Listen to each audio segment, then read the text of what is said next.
this is an inconceivable discussion during any previous transition. Your reaction to this stunning report in the Washington Post about the fear within the intelligence community that Donald Trump will be compromised and will be basically revealing secrets after he's out of office?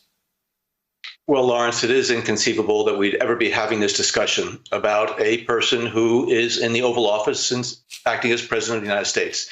But unfortunately, those fears that are talked about in the Washington Post article are well-founded.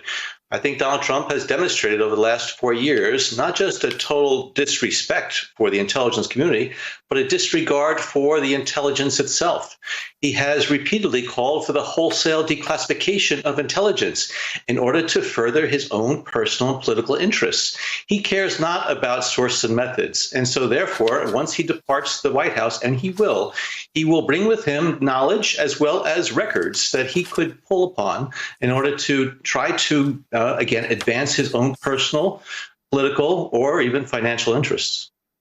The Washington Post mentions what we all know, which is he has no attention span, and they go into detail about how he never really paid attention to the daily briefs on intelligence matters. And so it's the experts in this article conclude that his ignorance may be the best counterweight to the risk he poses, as they put it. Well, that might be true, but he still has 71 days in office, and he is starting to move players around. We see what's happening in the Pentagon. Is he doing that in order to be able to access certain types of files or information, or to be able to get his way in terms of what he wants to do in his remaining time in the presidency? So, yes, his ignorance might be helpful. However, he does still have time to acquire knowledge, as well as I said, presidential records is something that he will have access to in the future unless actions are taken to prevent his access. The president will no doubt leave the White House with a pardon. He will pardon himself at minimum, or possibly arrange for Mike Pence to take the office for an hour at the end to pardon him at the end. So it's not directly from himself.